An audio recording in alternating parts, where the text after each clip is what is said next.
అన్నా ఇదేనా రావడమా? అందరూ బాగున్నారా? అనిల్ లేసానుండు. ఉమ్మ నాగేశ్వర, మీ అన్న ఇంటికాడ బోర్ వాటర్ తాగేసి వచ్చినాళ్లే, నాకు మినరల్ వాటర్ ఉంటాయి అమ్మా. సరే సరేలే. ఏంది అప్పుడు కిందకి పైకి చూసుకుంటా పోతుందా? నీకన్నా నా డ్రెస్ బానే ఉందా? హాయ్ సురేష్ అన్న, నమస్తే, బాగున్నావా? నమస్కారం పెట్టే అంత పెద్ద మనిషి కాదులే శివమ్మ ఆయన. ఎందుకు లేసి వచ్చి మరీ దండం పెడుతున్నావా? సరే సరే లచ్చక్క, నమస్కారం. నాలాంటి పెద్దోళ్ళకి చెప్పొచ్చులే నమస్కారం నమస్కారం. సరే సరే. ఏమిరా తమ్ముడు, ఏం చేస్తున్నావు? అమ్మ నిద్రపోతున్నదా? బావ ఎక్కడమే? ఏంద్రా ఎక్కువ కుర్చీ వేసి కూర్చోని పెట్టుకుంటా ఆయన గురించి అడుగుతున్నావు? ముందు ఇంట్లో వాళ్ళకి గౌరవం ఇచ్చేది నేర్చుకుంటారా, మళ్ళా బయట వాళ్ళ? బావగారు రండి రండి, కూర్చోండి కూర్చోండి. ఏంద్రా ఎక్కని పట్టించుకోకుండా బావా బావా అని పోతున్నావు నువ్వు కూడా? అసలు ఎందుకు అతనికి అంత గౌరవం ఇస్తున్నారు నాకేం అర్థం కావట్లే. మట్లో బల్లాడేవాడు కుర్చీ వేసి కూర్చొని పెడుతున్నావు కదరా? కేవలం మాట్లాడుతున్నా మొగుడినంత చూసేసి మాట్లాడదానికి ధైర్యం ఎంత నీకు? ఎందుకు కొడతావు మళ్ళీ? నిన్ను కొడతావు?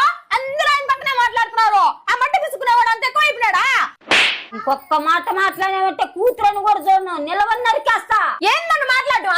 ఏం మాట్లాడుతున్నానంటే నలుగురిలో భర్తని తక్కువ చేసి మాట్లాడే ఆడదాన్ని ఈ సమాజంలో ఎవ్వరు గౌరవించరు. నేనే గొప్ప అనుకుంటే నీ పక్కన ఎవ్వరు నిలబడరే.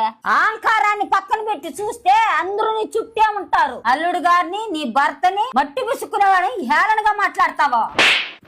అతను మట్టి పిసుకునేవాడు కాబట్టే నువ్వు ఇలాంటి డ్రెస్ వేసుకొని ఈ పొద్దున ఇంటికి వచ్చినావే. మనిషిని హుందాగా నిలబెట్టేది అహంకారం కాదు, వినయం, మంచితనం. ఎంత ఎదిగామనేది గొప్పతనం కాదు, ఎంత ఎదిగినా మనుషులు కలుపుకొని వెళ్ళడమే గొప్ప. నీ భర్తను నువ్వు గౌరవిస్తే బయట ప్రపంచంలో కూడా నీకు నీ పిల్లలకి గౌరవం దక్కుతుంది. పెళ్లికి ముందు నువ్వెవరో తనెవరో, కానీ తాళి కట్టాక భర్తే నీ సర్వస్వం. ఆయనకన్నా నేనేమంత తీసేస్తున్నాను? సమానత్వం అంటే భర్త తలదించుకుంటే భార్య తల ఎగిరేయడం కాదు, ఇద్దరు కలిసి ఒకరినొకరు గౌరవించుకుంటూ సమానంగా ఉండడం. ఈ రోజు నీ భర్తను నువ్వు తక్కువ చేసి మాట్లాడుతున్నావు, రేపు నీ పిల్లలు నిన్నే తక్కువ చేసి మాట్లాడతారు. తట్టుకో ఉంటావా? ఎందుకు మాట్లాడతారమ్మా? తల్లి నుంచే కదా పిల్లలకు సంస్కారం వస్తుంది. ఒక మగాడు రేయనక పగలనక కష్టపడేది ఎవరి కోసం? తన స్వార్థం కోసం కాదు, తన భార్య పిల్లలు బాగుండాలని. అలాంటి చిని పిల్లుంగి మాస్మిన్ గుడ్లేసుకొని నీకు కలర్ఫుల్ గా అందమైన జీవితాన్ని ఇచ్చాడు కదా. అలాంటి భర్త కష్టాన్ని గుర్తించకపోయినా పర్వాలేదు, కానీ చులకన చేసి మాట్లాడితే వెనకాల పుట్టిల్లు నాది, అమ్మగారు ఆస్తున్నదని అహంకారం పెంచుకోబాక. ఈ అమ్మ నీకు బతకడానికే ధైర్యం చెప్తుంది అంతే. నీ బతుకుని సాధించేది నీ భర్త మాత్రమే.